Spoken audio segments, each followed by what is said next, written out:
Hi everybody, it's Chef Avi again from the Stonehurst Manor. I wanted to thank you for joining us today. We're going to do a little chowder for you. Everybody loves the chowder at Stonehurst Manor, and we're always offering a New England chowder of the day. We're going to start off with a little bit about our clams. We have quahogs here, and they get their name from the Narragansett Indians to use the shells, which are prized being a little bit purple on the inside. That name is kind of stuck with it. You hear that name a lot in Rhode Island and in the lower New England states. But as you can see, just here by me handling this, how sandy and gritty these are. I mean, if you've ever heard the phrase clam digger, and in a good way, not a bad way, you realize that actually people go out and dig up clams. You can certainly go to the store and get chopped clams and clam juice and do it that way. Perfectly acceptable, save you a lot of time. But I'm going to show you the right way to do it today. Just to show you the size relation, here's a quahog and here's a regular counting egg, like if you got a clam on a half shell at a restaurant.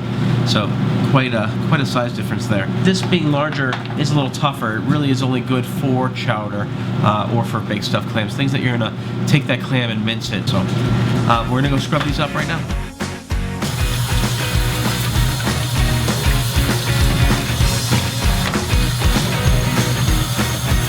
So now what we're going to do is we're going to get ourselves a nice heavy bottom pot, put a cover on and let them steam open for about 7 to 9 minutes. After that point in time, any of the clams that really haven't opened, if you can't get them to open with a gentle pry, then we should probably discard. It may mean that it's a dead clam. Sometimes they'll open at different times, so don't be afraid to pull them out a little earlier than the rest.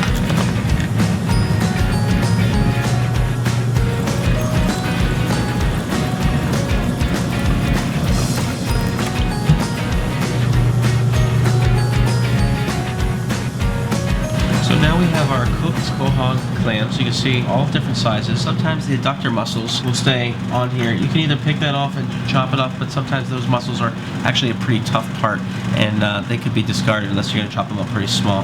This has everything in it still, so I mean it's got the bellies and everything, and if you like to eat clams and you like clam bellies, it probably won't bother you as much. We're going to open the bellies and we're going to discard some of the innards just because it may contain some sand. They're bivalves.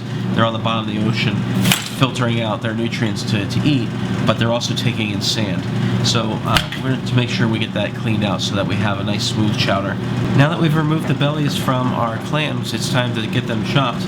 You want to chop them up pretty fine because again the size of the clam, the quahog, very large, means a tougher clam. It's very important that you mince this really good. So just simply cut one direction and then fine mince in the other. Easy peasy. And you shouldn't hear anything with your knife against the cutting board. If you do, that's a sign that maybe some sand or some shell made it past your process, and you want to stop what you're doing and take that clam and just give it a quick rinse under some water and to remove any of that material. You don't want that to end up in your chowder, so it's always going to get some gritty teeth. You probably noticed I've been using a Santoku knife. This style is a Japanese style. It has these wonderful ridges that are cut into both sides of the blade. That really helps to keep the products from sticking to the blade, or works great on things like potatoes, apples, things that have a tendency to stick, squashes, and cheeses especially.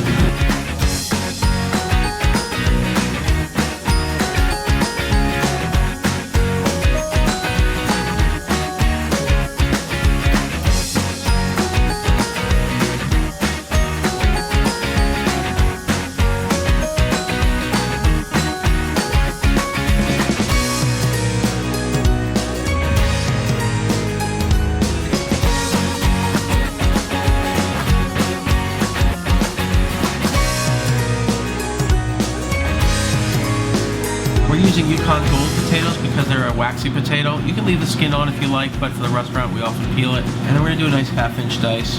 Just make a couple slices here.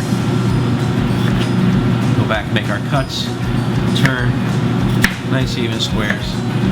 And if you have any little bit of scraps, there's no point in putting that into your chowder. They're just going to fall apart and break up. Potatoes have a natural enzyme in them that start to oxidize, so if you're prepping this part of your chowder earlier, I suggest just putting it into a little bit of water. That's going to prevent the air from getting to your potato, keep them nice and yellow colored.